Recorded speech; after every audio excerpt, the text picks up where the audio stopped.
नमस्कार दोस्तों, पहला प्रणाम।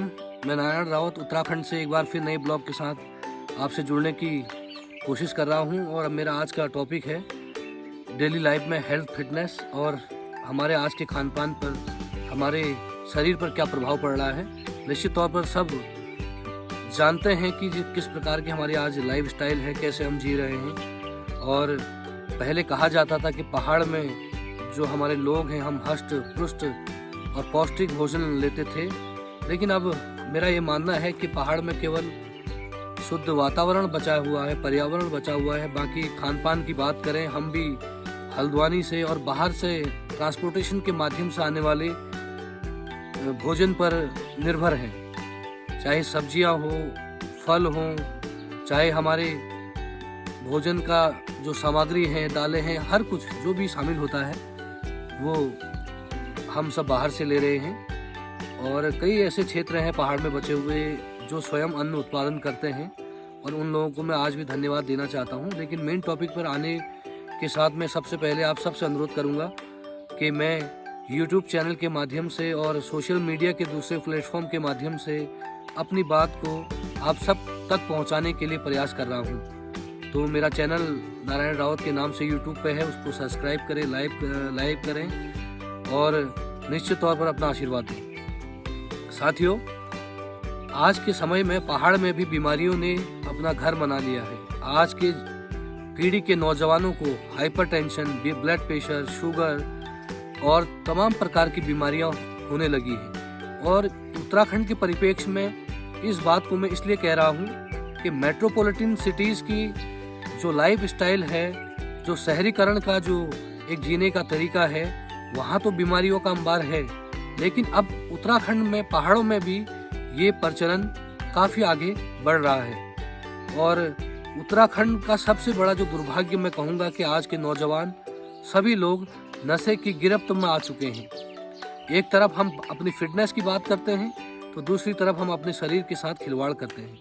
मैं अपने नौजवानों से अपने उत्तराखंड की सभी पीढ़ियों से निवेदन करना चाहूँगा कि अगर हमें फिट रहना है तो सबसे पहले हमें नशे से दूर रहना होगा। उसके बाद अपने शरीर को फिटनेस के योग्य बनाने के लिए जो हमारे अनादिकाल से जो चले शिक्षा हमको मिल रही है ऋषि मुनियों द्वारा, हमारे गुरुजनों द्वारा, कि व्यायाम बहुत बड़ी शक्ति है शरीर में ऊर्जा को उत्पादन करने की। जो हमारी प्राण ऊर्जा है और जो हमारी शक्ति है, उसका केंद्र बिंदु जो है वो हमारा नाभि है। और अभी मैं टॉपिक को दूसरी तरफ नहीं ले जाऊंगा, क्योंकि आगे इस चैनल के माध्यम से मैं कई और नए बातों को आपके सम्मुख लाऊंगा कि आध्यात्मिक मार्ग पर चलकर कैसे हमारे ऋषि मुनियों ने वो सारी शक्तियाँ प्राप्त करी, कैसे अपने आप को शक्तिशाली बनाया। वो एक बहुत बड़ा और एक गागर में सागर वाला जो पाठ होता है उस पर समय समय पर चर्चा करेंगे। लेकिन मैं आज इस ब्लॉग के माध्यम से अपने नौजवान साथियों से कहना चाहता हूं कि प्रातःकाल भोर में उठकर अपने डेली रूटीन को पूरा करने के बाद, चाहे आप रनिंग करें, वॉक करें, एक्सरसाइज करें, योग करें, व्यायाम करें, कुछ भी करें, लेकिन हमारे बॉडी में मूवमेंट होना चाहिए। हमारे शरीर के जो अलग अलग पार्ट्स हैं उनमें मूवमेंट होना चाहिए, ब्लड सर्कुलेशन में गति आनी चाहिए। और ये जो एक्सरसाइज है, ये मैं मानता हूँ कि पाँव के अंगूठे के फिंगर से लेकर हमारे ब्रेन तक एक ऐसी वाइब्रेशन होनी चाहिए लगातार कि जिससे ब्लड सर्कुलेशन पूरी बॉडी में जाए और हमारा जो ऑक्सीजन लेवल है वो बॉडी में बढ़े।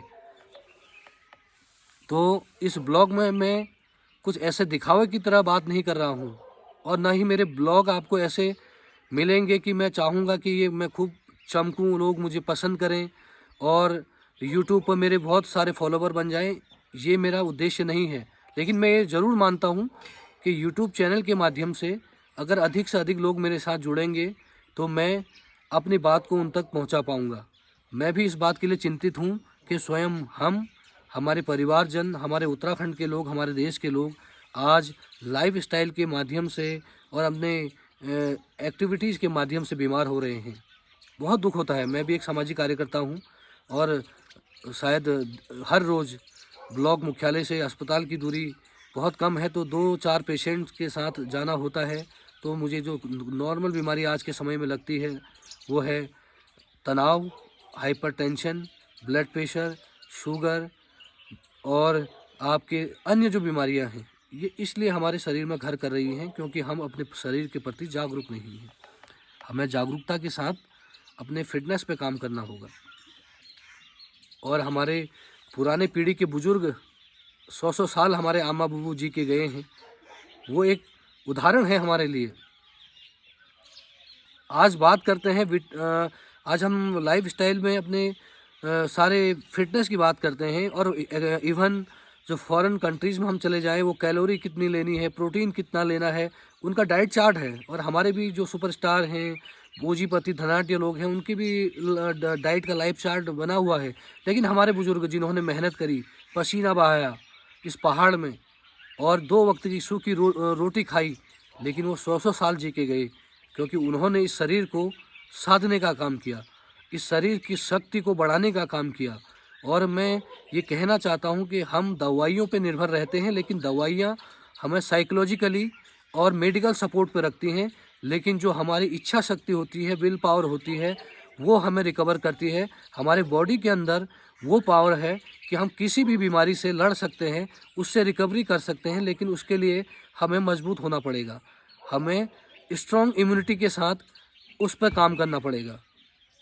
तो साथियों, अलग अलग समय पर मैं आपके बीच में अलग अलग बातें लाते रहूँगा।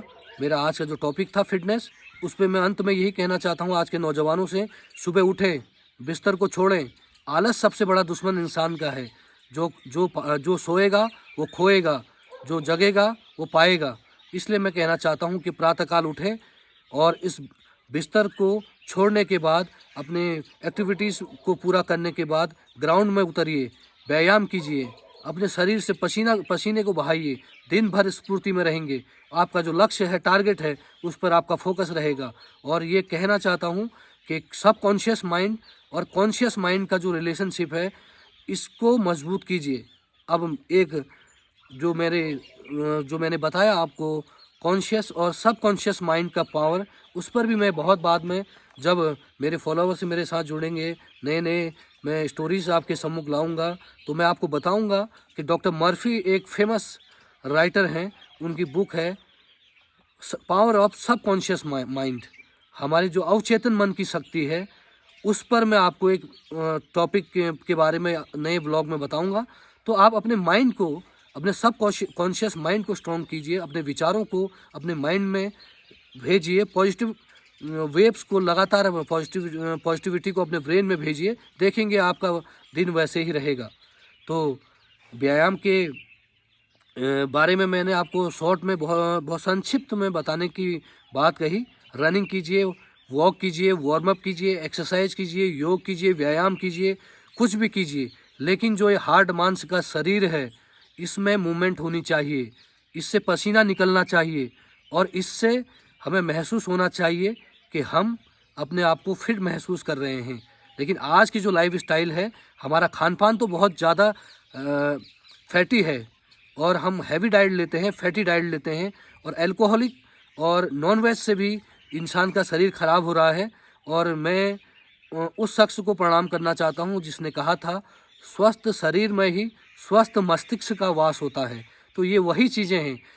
हर कोई साथी यही बात को कहना चाहता है कि हम फिट रहें, लेकिन यही निचोड़ इसका यही है कि इस हार्ड मांस के शरीर को हम जितना एक्सरसाइज से मजबूत करेंगे, उतना ही हमारा ब्रेन स्ट्रांग होगा। तो मुझे ऐसा महसूस होता है कि मेरी बात को आप गंभीरता से सुनेंगे, मेरी बात पर आप विचार करेंगे।